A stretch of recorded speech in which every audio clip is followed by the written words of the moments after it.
Hai guys, balik lagi sama aku Anin di channel Venus.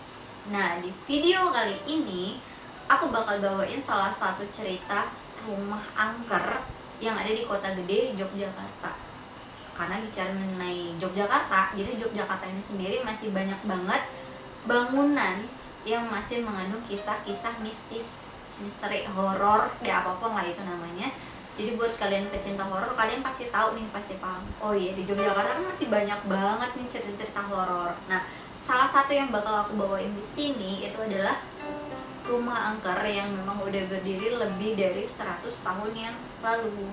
Yang benar rumah angker sendiri itu adalah namanya Rumah Pocong Sumi yang ada di Kota Gede. Jadi rumah Pocong Sumi ini itu awalnya dibangun sekitar tahun 1860-an.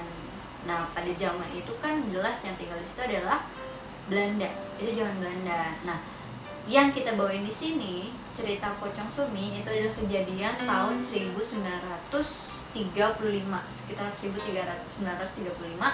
Itu adalah rumah dari Menteri Agama pada tahun atau pada zamannya Presiden Soeharto. Nah, jadi rumah itu ada pemilik. Sebetulnya rumah itu tuh udah nggak dihuni lagi sekarang. Mungkin sekitar 40 tahunan itu rumah udah nggak dihuni, karena memang rumah itu adalah rumah waris, diwariskan untuk anak-anaknya. Tetapi anak-anaknya ini lebih memilih untuk tinggal di rumah lain. Alasannya juga aku nggak tahu kenapa. Tapi kalau dilihat bentuknya memang agak serem sih. Memang bangunan lama, bangunan tua. Dan ada juga aku juga pernah dengar info kalau sebenarnya rumah, bangunan atau tempat apapun itu kalau udah lebih dari 40 hari nggak ditempatin, itu bakal mengundang makhluk-makhluk halus. Mungkin entah itu mereka mampir atau mereka itu tinggal di tempat itu udah ada 40 hari dia udah ada, apalagi 40 tahun. Kalian bisa bayangin itu kan. Nah, ceritanya ini tuh pada tahun 1935, yang mana nama aslinya itu adalah Mbak Sumini.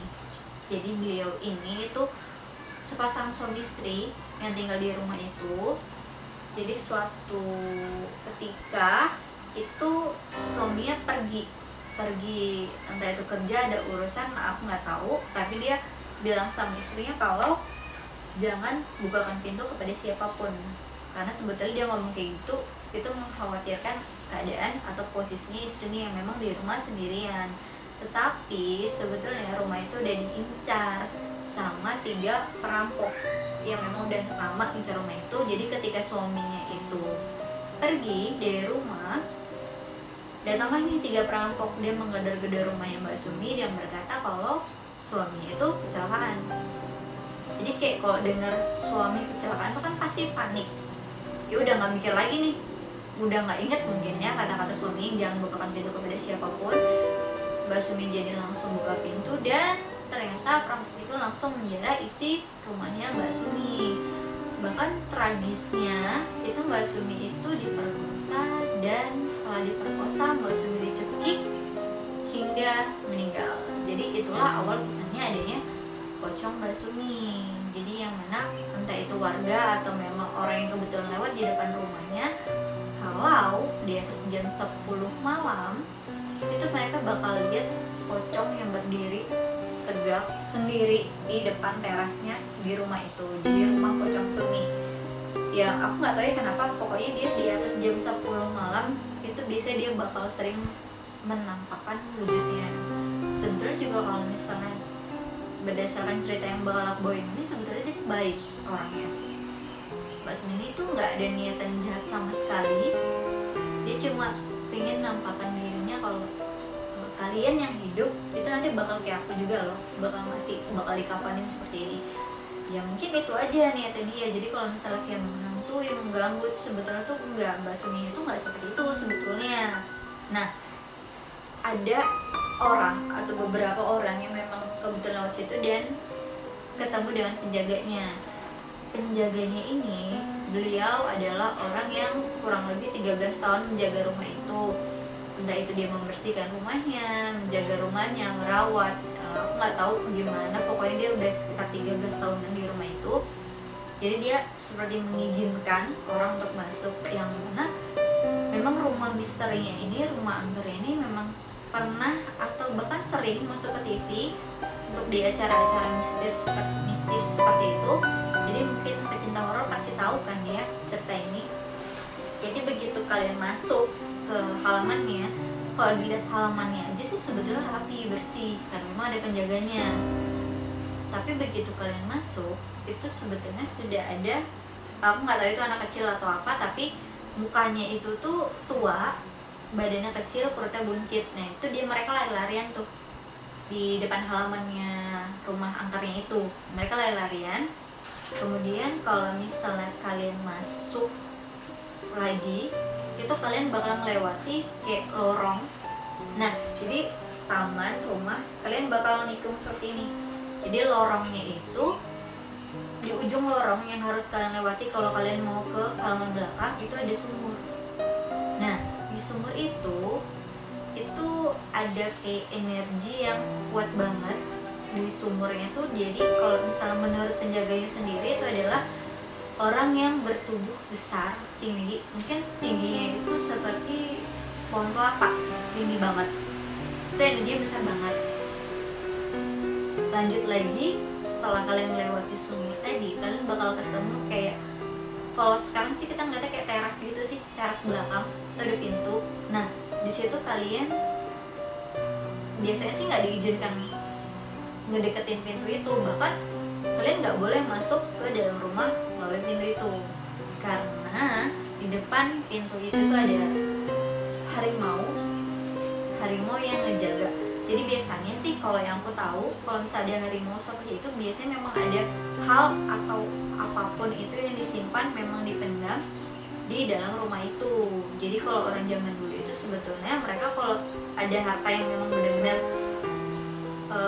dibilang sakral, terus penting buat dia, mereka biasanya nggak nyimpan di lemari atau di tempat tidur, bawah bantal, itu mereka nggak nyimpan, tapi mereka malah nyimpan di dalam tanah. Jadi dia kayak ngubur tanah itu. Dan kalau misalnya hal-hal seperti itu, kalau misalnya memang hal-hal gaib ya, itu pasti ada yang jaga. Nah di rumah itu, di rumah pocong sumi itu yang jaga adalah harimau. Kemudian kalau kalian langsung ke halaman belakangnya, itu kalian bakal ketemu sama pohon yang lumayan tinggi, rindang. Di situ itu adalah kerajaan Kera Putih. Nah, kalau menurut dari penjaganya ya, jadi penjaganya itu pertama kali datang ke situ, itu kera putihnya tuh hanya beberapa ekor. Tapi kalau sampai sekarang itu katanya kera putihnya tuh udah nggak terhitung lagi jumlahnya, karena kera putih ini tuh dia beranak pinak. Jadi sebetulnya mereka tuh kayak hidup gitu, jadi hanya beberapa ekor, kemudian mereka beranak pinak, jadi sekarang tuh banyak banget. Jadi bedanya kalau kita nih nikah, punya anak, kemudian hari kita bakal mati. Tapi kalau mereka tuh enggak, mereka tuh terus dia punya anak, tapi yang induknya itu dia nggak mati-mati. Itulah disebut kerajaan kera. Jadi itu banyak banget di situ. Kemudian kalau kalian geser lagi, di ujung di pojok itu ada bekas kamar mandi. Nah di situ tuh ada noni Belanda, karena memang rumah itu udah ada pada zaman Belanda. Tapi kalau misalnya kalian datang ke sana siang, itu biasanya kalian nggak bakal temuin itu, kalian nggak bakal ketemu sama noni Belandanya. Tapi kalau kalian kesana pada waktu senja, sekitar jam 6 di atas maghrib sih ya, kalian bakal ketemu sama noni Belanda. Aku nggak tahu kenapa dia itu nggak muncul kalau siang, tapi kalau malam itu pasti muncul. Entah itu dia takut matahari atau apa, yang jelas dia pasti menghilang saat matahari itu ada. Kemudian bergeser lagi, itu ada kayak semak-semak gitu. Sebenarnya nggak semak-semak sih, tapi ada kayak rumput-rumput gitu. Di situ tuh ada yang namanya ular. Ularnya itu besar banget. Kalau misalnya ular itu lagi baik-baik aja, lagi tenang, dia bakal nunjukin kalau itu memang ular besar. Dari kepala sampai ekor itu ular bentuknya. Tapi ketika dia lagi marah, yang dia tunjukkan ke kalian itu adalah ular, tapi kepalanya manusia. Kalau misalnya yang kalian tahu kan, kalau memang ada yang seperti itu tuh dari kepala sampai perut itu manusia, tapi dari perut ke ekor, ke ujung itu benar-benar ular. Tapi kalau yang ini benar-benar dari kepala doang. Jadi tuh kepala manusia dari leher tuh langsung udah ular sampai ke buntutnya dia. Jadi kalau misalnya kalian yang paling nggak dibilang paling halus juga sih, tapi yang energinya paling kuat itu memang yang ada di sumur dan ular itu. Jadi kalau misalnya kalian balik lagi, nah di situ sebenarnya di taman belakang tuh juga ada kayak bentuk patung, mukanya tuh agak serem sih kalau aku bilang. Kalau misalnya kalian tanya sama penjaganya itu pasti bilang kalau itu adalah wujudnya yang badannya besar, yang suka duduk di rumah itu, duduk di rumah ya. Jadi kakinya aja itu kalau misalnya dia duduk dari tanah sampai ke atap rumah itu cuma kakinya doang. Kalian bayangin aja itu gede gimana orangnya. Jadi kebetulan penjaganya ini memang bisa melihat dan punya keunggulan, dia tuh bisa memahat, dia punya karya seni lah ya. Jadi dia memahat dari akar pohon bambu. Jadi dia pahat, dia ini loh, ini ada di sebelah sini. Jadi kayak yang ada aku bilang tadi di depan halaman rumahnya yang ada mukanya tua, badannya kecil, perut buncit, itu ada dia, entah itu dia pahat atau apa, itu di depan, dipajang di depan.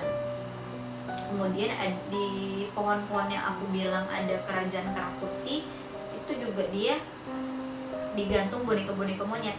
Jadi digantung-gantung di pohonnya itu. Jadi itu kayak menunjukkan kalau kalian memang datang, kalian nggak bisa melihat, belum bisa melihat hal-hal seperti itu, kalian tahu wujudnya. Oh ini kayak gini, oh ini kayak gini. Dia tuh memang udah ada di situ, di halaman rumah itu udah ditunjukin. Nah kalau misalnya kalian balik lagi ke halaman rumah ke depan, itu kalian melewati lorong tadi juga.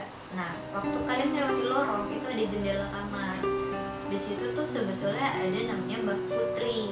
Mbak Putri ini dia aromanya wangi, aromanya tuh wangi, energinya tuh positif. Jadi kalau misalnya kalian mau masuk ke dalam rumah, itu alangkah baik kalau kalian singgah ke kamarnya Mbak Putri dulu. Yang mana kalau misalnya kalian ke situ, kalian bakal nyium aroma wangi. Nah Mbak Putri ini dia kayak bersihkan energi jahat.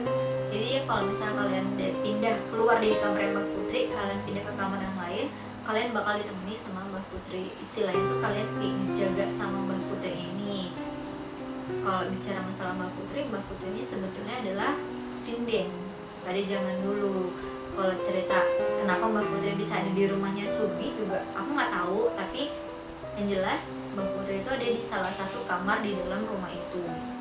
Kemudian kalau misalnya kalian geser lagi itu agak ke depan, itu kalian buka jendelanya, itu adalah kamar dari Mbak Ayu. Yang mana Mbak Ayu sendiri itu juga punya kisah yang kurang lebih sama Mbak Sumi. Jadi ceritanya beliau ini tuh dulu memang tinggal di rumah itu bersama suami ya. Jadi sebelum suaminya pergi bekerja, entah itu bekerja atau apa, yang jelas itu memakan waktu yang cukup lama, mungkin berbulan-bulan.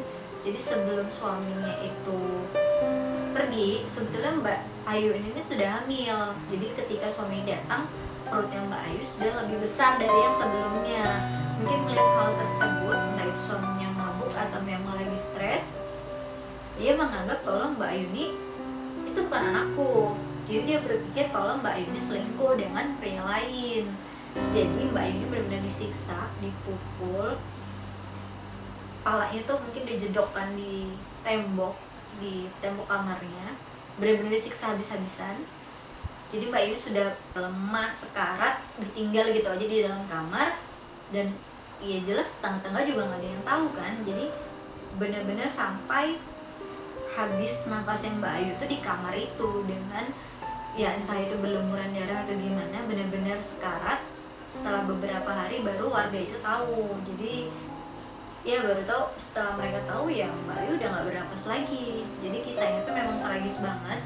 Jadi kalian kalau buat kalian yang bisa melihat hal-hal seperti itu, kalian kalau melihat dari jendela kamar Mbak Ayu itu masih ada sisa-sisa darah yang nempel di tembok kamarnya itu. Di dekat tempat tidur itu masih ada bercak-bercak darah yang masih nempel di situ. Semoga aja kalian nggak bakal ngalamin hal-hal seperti itu ya. Kemudian kalau misalnya kalian duduk. Jadi di taman, di depan taman itu dikasih kayak kursi, meja, ada cangkir-cangkir seperti itu. Kemudian ada pohon juga. Nah di pohonnya itu tuh ada kayak semacam digantung mainan-mainan boneka anak-anak yang ukurannya tuh kecil-kecil. Kata penjaganya di situ, di bawah pohon itu adalah kuburan. Jadi di dalam rumah Angker itu ada kuburan guys. Itu ada kuburan. Kuburannya itu adalah kuburan Mbok. Mbok ini, jadi ini kan rumah dari tahun 1860-an. Jelas itu zamannya Belanda. Jadi Belanda dulu tinggal di situ awalnya. Dan Belanda ini punya, bisa dikatakan itu pembantu itu namanya Mbok. Mungkin Mbok ini udah terlalu sayang sama orang Belandanya ini. Jadi ketika Jepang datang, Nippon datang, Mbok ini tuh ada di garis depan. Itu Mboknya tuh ngerasa, oh jangan ganggu majikan saya, jadi siksa saya aja, jangan majikan saya. Jadi begitu Mbok ini disiksa habis-habisan, bahkan dibunuh ya, mayatnya Mbok ini ada di kamar mandi belakang, tempatnya yang noni Belanda tadi. Jadi begitu warga tahu ada mayat, ada jenazah di kamar mandi belakang, itu mereka langsung bawa ke depan, dikubur di depan halaman rumahnya tadi. Jadi kenapa banyak mainan? Ya mungkin karena ada Mbok di situ. Jadi ketika Mbok ini lihat ada anak-anak kecil, hal makhluk lain ya, makhluk gaib ya, anak-anak kecil yang kebetulan lewat mampir pengen lihat ke rumah itu ketahan di depan, di pohonnya Mbok itu. Gitu ya, supaya memang Mbok itu tahu, kayak bukan Mboknya sih, tapi yang penjaga ini juga tahu kalau di dalam itu juga banyak banget hal-hal negatif, energi-energi yang agak negatif. Jadi supaya anak-anak kecilnya itu tetap di luar aja, jadi dia penjaganya itu tuh naruh main-mainan gitu di pohon-pohon, supaya ya udah kalian di sini aja, jangan main ke dalam, di dalam bahaya. Mungkin bahasanya itu seperti itu. Dan itu kalau misalnya orang berpikir rumah pocong Sumi ini serem, sebetulnya ya seperti yang aku bilang tadi ya, Sumi itu sebetulnya nggak ganggu. Yang ganggu itu adalah hal-hal negatif yang kebetulan mampir ke rumah itu. Dan kalau misalnya kalian nggak kuat, kalian masuk nih ke dalam rumahnya, badan kalian udah nggak enak, aku saranin sih jangan masuk ke dalam, karena di dalam itu jauh lebih besar lagi energinya. Dan kalau misalnya kalian itu pengen lihat-lihat, nanti aku bakal tampilin foto-foto rumahnya yang di situ, foto rumahnya pocong Sumi ini. Dan itulah cerita yang bisa aku bawain ke kalian tentang rumah pocong Sumi. Jadi buat kalian yang pengen datang, pengen mampir, pengen lihat-lihat gimana sih lokasinya, seserem apa sih tempatnya, kalian silahkan datang ke Kota Gede Jogja, karena memang rumah itu tuh terbuka untuk umum. Jadi kalian siapa aja itu kalian bisa mampir ke situ. Lebih bagus lagi kalau ada penjaganya, jadi kalian bisa diarahin, bisa diceritain kayak juru kuncinya gitu di rumah itu. Well, semoga kalian suka dengan video aku. Jangan lupa buat di like, share, and subscribe. So, thank you guys.